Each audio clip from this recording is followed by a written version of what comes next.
BBC বাংলার অধিবেশন প্রবাহতে আপনাদের স্বাগত। আজ আপনাদের সাথে লন্ডন স্টুডিও থেকে আছি মানসী বড়ুয়া, আর ঢাকায় আমার সাথে থাকছেন আকবর হোসেন। জানিয়ে দিব এই মুহূর্তে সর্বশেষ আপডেটের যুদ্ধের সংবাদ। প্রথমে জানিয়ে দিব লুকিয়েও রেহাই নেই ইসরায়েলের বাসিন্দাদের মৃত্যু ছায়া ঘিরে ধরেছে ইসরায়েলকে। এরপর থেকে ইউরোপে হামলা যে কোনো সময়। আর জানিয়ে দিব মার্কিন ঘাঁটির ধ্বংস, সেনাদের কফিনের সংখ্যা বাড়ছে। এবং সর্বশেষ থাকছে সৌদি আমিরাতকে রেখে ইসরায়েলকে রক্ষা করছে ট্রাম্প। এতক্ষণ শুনছিলেন সংবাদ শিরোনাম, এখন বিস্তারিত। তবে তার আগে অনুরোধ থাকবে এই ভিডিওটিতে একটি লাইক এবং কমেন্ট করে জানিয়ে দিন কোন জেলা থেকে বা কোথা থেকে আপনি আমাদের এই ভিডিওটি দেখছেন এবং শুনছেন।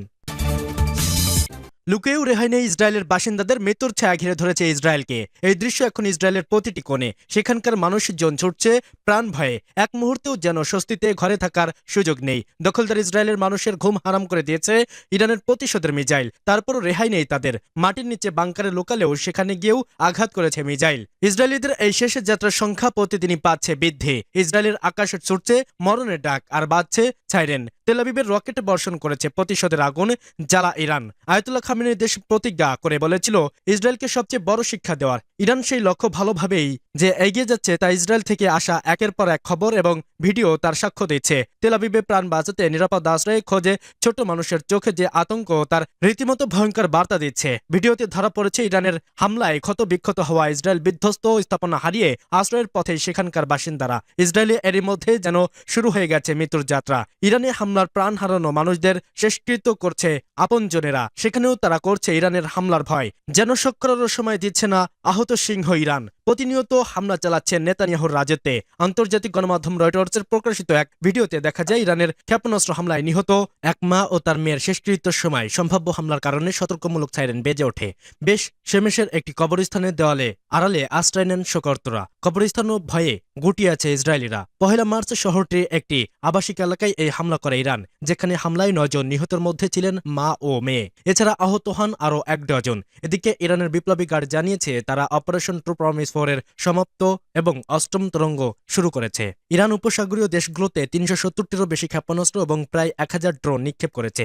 মার্কিন প্রেসিডেন্ট ডোনাল্ড ট্রাম্প ও ইসরায়েলি প্রধানমন্ত্রী নেতানিয়াহু ইরানের ক্ষেপণাস্ত্র ধ্বংস করার কথা দম্বরে জানিয়েছিল। প্রতিক্রিয়ায় ইরানের ইসলামিক রেভলিউশনারি গার্ড কর্পস ইসরায়েলকে লক্ষ্য করে বড় আকারের ক্ষেপণাস্ত্র এবং ড্রোন হামলা ঘোষণা করেছে। এখন ট্রাম্প নেতানিয়াহুর গলায় উল্টো সুর। তারা দুজনেই বলছে দীর্ঘস্থায়ী যুদ্ধ হবে না। সর্বোচ্চ নেতা আলী খামেনির মৃত্যুর ফলে তেহরান 40 দিনের জাতীয় শোক এবং 7 দিনের সরকারি ছুটি ঘোষণা করেছে। ইউরোপে হামলা যে কোনো সময়। ইরানের প্রতিশোধের অভিজ্ঞতার আগুন ঝড় এখন ইউরোপের দোরগোড়ায়। ইউরোপে পৌঁছে গেছে ইরানের ড্রোন আর মিসাইল। যে কোনো মুহূর্তে ইউরোপের কেন্দ্রে আঘাত আনতে পারে ইসলামী বিপ্লবী গার্ড মিসাইল। ভূমধ্যসাগরের দ্বীপরাষ্ট্র সাইপ্রাসের ব্রিটিশ রয়্যাল এয়ারফোর্স ঘাঁটি একরটিতে ড্রোন হামলার পর ইউরোপীয় নিরাপত্তা নিয়ে নতুন করে প্রশ্ন উঠেছে। ব্রিটিশ সার্বভৌম ঘাঁটিতে হামলা শুধু একটি সামরিক ঘটনা নয়, বরং সংঘাতের ভৌগোলিক বিস্তারের ইঙ্গিত। ইউরোপীয় শক্তিগুলো এখনই সরাসরি এই সংঘাতের নিরাপত্তা বলে ঢুকে পড়েছে। সবচেয়ে বড় ভয় ইরানের মিসাইলের আওতার মধ্যে আছে ইউরোপের গুরুত্বপূর্ণ সব স্থাপনা। ইরানের ক্ষেপণাস্ত্র ভান্ডার বহু স্তরীয়। ক্ষেপণাস্ত্র পাল্লার মধ্যেই পড়ে ইউরোপের বেশ কিছু দেশ।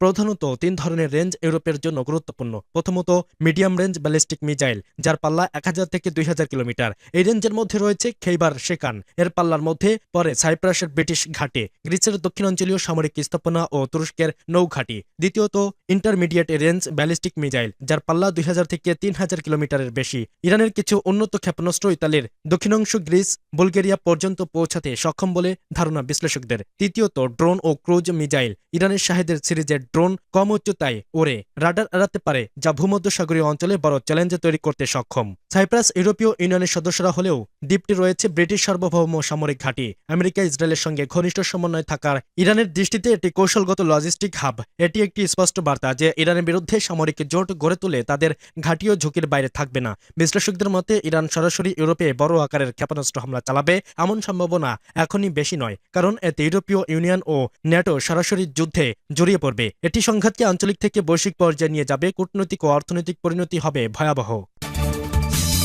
মার্কিন ঘাঁটির ধ্বংস, সেনাদের কফিনের সংখ্যা বাড়ছে। আমেরিকা গত শতকের 60 থেকে এখন পর্যন্ত বহু যুদ্ধে জড়িয়েছে, কিন্তু গোটা একটি ঘাঁটি ধ্বংসের ঘটনা কখনো ঘটেনি। এবার সেটিই করে দেখালো ইরানের অপতয় মিসাইল ফোর্স। ইরানের ব্যালিস্টিক মিসাইল এবং ড্রোনে একের পর এক আঘাতেই ভ্যানিশ মির্জাফর বাহরাইনে অবস্থিত মার্কিন বিমান ঘাঁটি আর কুয়েতে অবস্থিত আল সালেম বিমান ঘাঁটি ধ্বংস হয়েছে কমান্ড ও স্টাফ বিল্ডিং। জ্বালানি ট্যাঙ্ক বিস্ফোরণে কেঁপে উঠেছে পুরো এলাকা। অচেনা আতঙ্ক ছড়িয়ে পড়েছে আশপাশের অঞ্চল। এখনও ক্ষয়ক্ষতির প্রকৃত তথ্য প্রকাশ করছে না মার্কিন প্রশাসন। নিহত সেনাদের আংশিক তথ্য প্রকাশ করেছে ওয়াশিংটন। মধ্যপ্রাচ্যের এক বিস্তৃত যুদ্ধক্ষেত্রে রূপ নিয়েছে ইরান আমেরিকার সংঘাত, যেখানে এক রকেটের আঘাতই লিখছে ইতিহাস।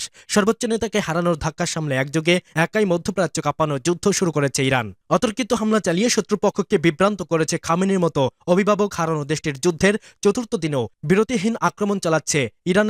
দেশটির গণমাধ্যম ও ফাস্ট নিউজ এজেন্সির প্রকাশিত ফুটেজে দেখা গেছে বাহরাইনের শেখ ঈসা অঞ্চলে মার্কিন ঘাঁটিতে একের পর এক রকেট বিস্ফোরণ, কমান্ড ওয়েস্ট বিল্ডিং ধ্বংস, জ্বালানির ট্যাঙ্কার আগুন। এ নিয়ে এখনো মুখ খোলেনি ট্রাম্প প্রশাসন। এর আগে বাহরাইনে আমেরিকার নৌঘাঁটি থেকেও ধোঁয়া উঠতে দেখা গেছে। একই সঙ্গে কুয়েত আল সালেম বিমান ঘাঁটি লক্ষ্য করে হামলা চালিয়েছে তেহরান। ইরানি সেনাবাহিনী জানিয়েছে স্থল ও নৌবাহিনীর ক্ষেপণাস্ত্র ইউনিট 15টি ক্রুজ ক্ষেপণাস্ত্র ব্যবহার করে আল সালাম বিমান ঘাঁটির পাশাপাশি উত্তর ভারত মহাসাগরে শত্রু জাহাজকে লক্ষ্য করেছে তারা। এদিকে মার্কিন সেন্ট্রাল কমান্ড জানিয়েছে সংঘাতে নিহত হয়েছেন অন্তত 6 জন মার্কিন সেনা। ইরানি হামলার শুরুতে নিখোঁজ 2 সেনা নিহতের বিষয়টি নিশ্চিত করা হয়েছে, তবে এখনও গোপন রাখা হয়েছে নিহত সেনাদের নাম। পরিবারের কাছে বার্তা পৌঁছানোর পর 24 ঘন্টার মধ্যে প্রকাশ করা হবে নিহতের পরিচয়। চলমান সংঘাতের কারণে মধ্যপ্রাচ্যের একাধিক দেশ অবিলম্বে ছাড়ার জন্য তাগিদ দিয়েছে মার্কিন পররাষ্ট্র দপ্তর। তালিকায় আছে বাহরাইন, মিশর, Iraq, Israel, Jordan, Kuwait, Lebanon, Oman, Qatar, Saudi Arab, Syria, সংযুক্ত আরব আমিরাত ও ইয়েমেন। শনিবার ইরানের যৌথ হামলায় তেহরানের দেশটির সর্বোচ্চ নেতা আয়াতুল্লাহ আলী খামেনি সহ শীর্ষ কর্মকর্তা নিহত হন। পাল্টা হামলার মাধ্যমে ইসরায়েল ও মার্কিন ঘাঁটি সহ মধ্যপ্রাচ্যে বিভিন্ন স্থানে আঘাত আনছে ইরান। 4 দিনের সংঘাতে এখন সীমানা পেরিয়ে পুরো মধ্যপ্রাচ্যকে রণক্ষেত্র পরিণত করেছে। একাধিক ফ্রন্টে সমন্বিত আঘাত প্রতিরক্ষা ব্যবস্থা জোরদার, সব মিলিয়ে তুঙ্গে উঠেছে যুদ্ধের উত্তেজনা। সৌদি আমিরাতকে রেখে ইসরায়েলকে রক্ষা করছে ট্রাম্প। মধ্যপ্রাচ্যে মার্কিন তাবেদার দেশগুলোতে একের পর এক হামলাই কাঁপিয়ে দিচ্ছে ইরান। ইসরায়েল তো আছেই, এর তালিকায় আছে সৌদি আরব, কাতার, কুয়েত, আরব আমিরাত, বাহরাইন। কিন্তু রহস্য তৈরি হয়েছে অন্য জায়গায়। ইরানের মিসাইলের হাত থেকে একমাত্র ইসরায়েলকে রক্ষা করতেই যেন সর্বশক্তি নিয়োজিত করছে আমেরিকা।